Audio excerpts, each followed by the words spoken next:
Sundiata, Lion King of Mali.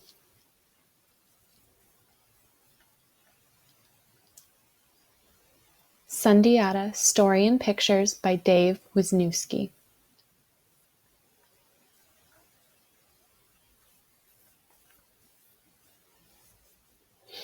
Listen to me, children of the bright country, and hear the great deeds of ages past.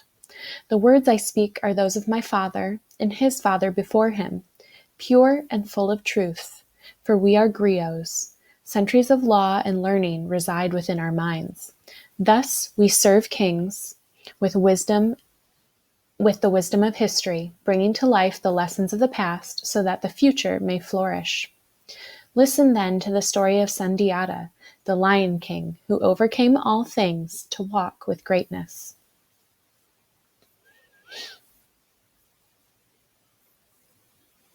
As the lion rules the savannah with power and grace, so did Magan Khanfata rule Mali. One day 2 hunters approached his throne. Between them walked a maiden, hunchbacked and ill-favored. King Magan caught his breath, for such a visit had been foretold. "Great king," said the hunters, "we come from the land of Doe, where a terrible buffalo ravaged the countryside. We slew it, and in gratitude the king of Doe bade us bring this damsel to you. Her name is Sologon Kedju. Though homely, she is said to possess the very spirit of that buffalo, strong and courageous." "Of such spirits great kings are born," whispered Magan's griot. "The son of lion and buffalo will be mighty indeed." So advised, the king wed Sogolon and grew to love her.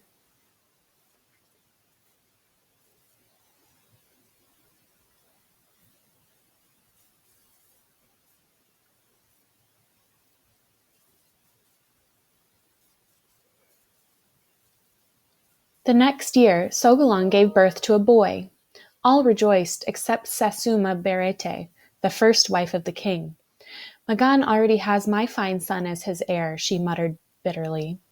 "What need has he of another, especially from this hideous woman?"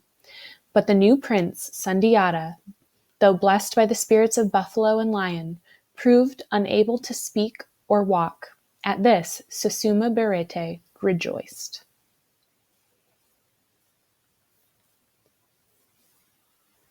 For 7 years, Sogolon tried in vain to heal her son with potions and herbs. Sundiata dragged himself through the palace, ignored by some, ridiculed by others. His mother was heartbroken, and his father despaired. "How small the seed from which a great tree springs," counseled the king's griot, "and what storms the first sprout endures. Sundiata will grow in his own time, not yours, great king."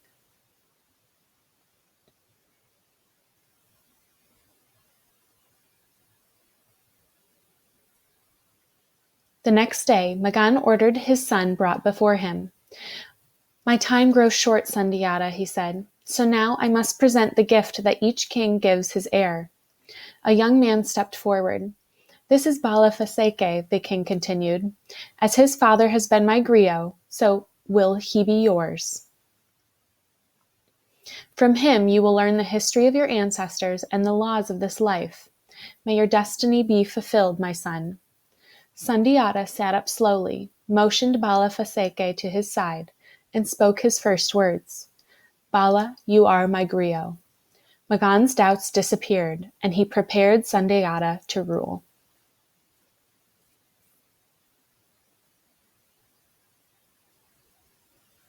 But when Magan Khanfata died, the council of elders paid no attention to his wishes.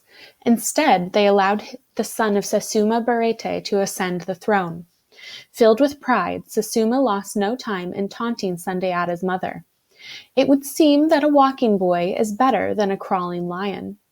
Seeing Sogolon's tears, Sundiata summoned Bala Faseke. "Go to the master smith," he ordered, "and fetch me an iron rod." When Bala returned, Sundiata seized the rod with both hands, thrust it into the ground, and raised himself to his knees. Then, with a mighty effort, he pulled himself to his feet. The iron rod fell away, bent with strain, and Sundiata stood alone. A crowd gathered in amazement as Sundiata took a step, then another, and another. Make way!" cried Bala Faseke. The lion is walking.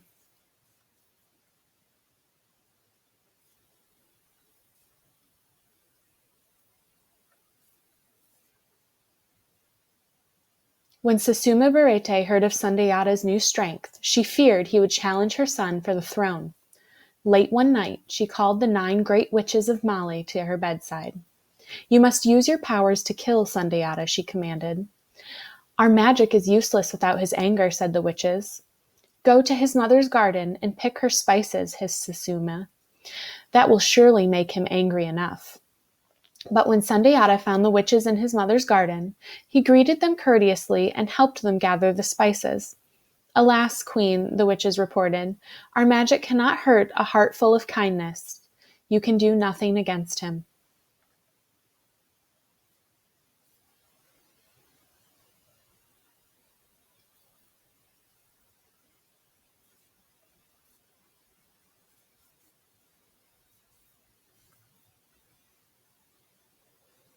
So Susuma Barete bided her time. When Sundiata was 10 years old, she had Balafaseke sent away to the court of Sasso. This evil land was ruled by Sumanguru, a sorcerer king, whose huge armies and powerful magic were greatly feared. Impressed by the young griot's skill, Sumanguru resolved to keep him in Sasso forever.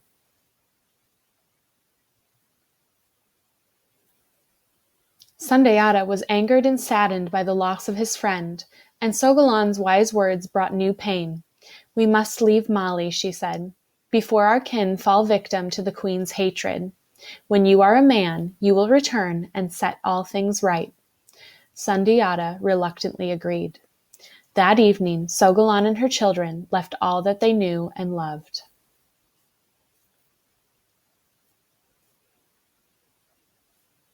For 7 years, the family traveled the harsh road of exile, journeying through forest and plain, from kingdom to kingdom.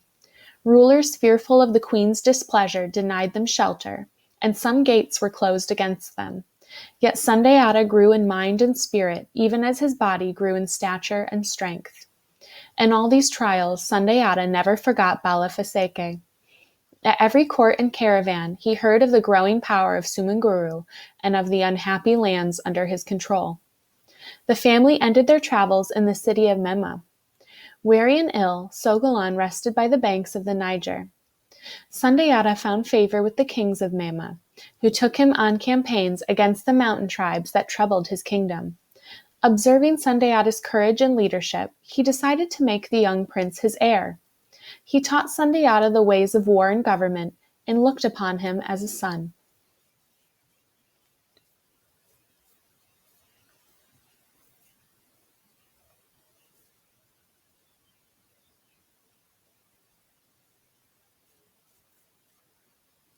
One day, frantic messengers pleaded to speak with Sundiata. "Son of lion and buffalo," they implored, "return to your homeland. Whatever honors you hold in Mema, leave them, and deliver your land from fire and sword." "What has happened?" asked Sundiata. "Sumanguru has invaded Mali," they said. "The king and his mother have fled. Our people have taken to the bush to fight, but they are leaderless. We have consulted the seers, and they say that only you can save Mali. The throne of your father awaits you." "The moment has come, my son," whispered Sogolan. "Your destiny is about to be fulfilled."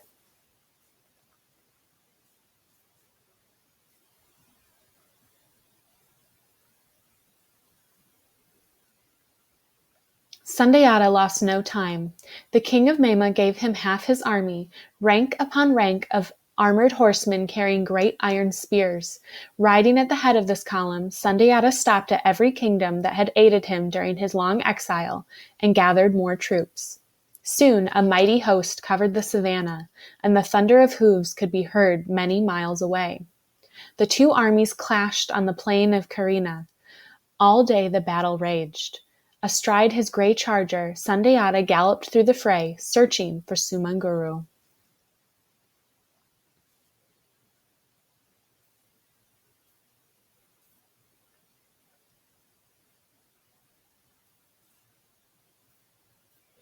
Suddenly, Balafaseke was at Sundiata's side.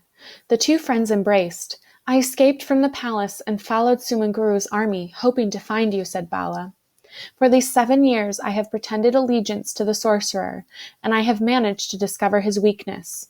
He pulled a wooden arrow from his robe. It was tipped with the spur of a white rooster. This is the Tana of Sumanguru, Bala continued. The charm he believes will erase his power. The slightest touch will defeat him utterly. Sundiata took the arrow and spurred his horse back into battle. He made his way through the dust and confusion to the hill where the sorcerer stood. Notching the arrow, he drew his mighty bow and let it fly.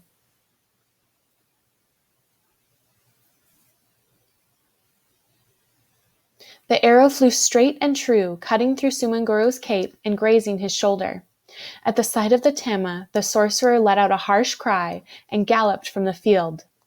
Pursued by Sundiata and Balafaseke, Sumanguru fled to the slopes of Mount Kulikoro and staggered into a dark cave. Powers of night, he cried, do not let me fall into the hands of Sundiata. It is said that Sumanguru then became one with the stone of the cave, for he was never seen again. Disheartened by his flight, the sorcerer's army went down to defeat.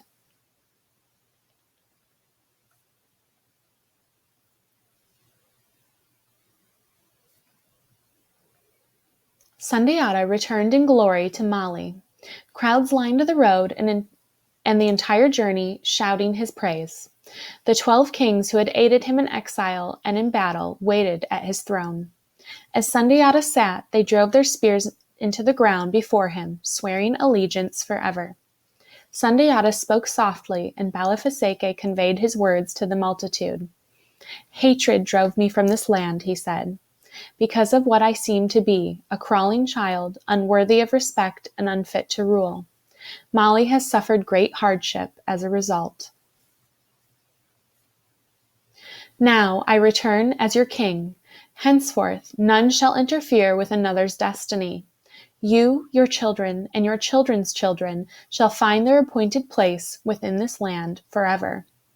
This came to pass, and Sundiata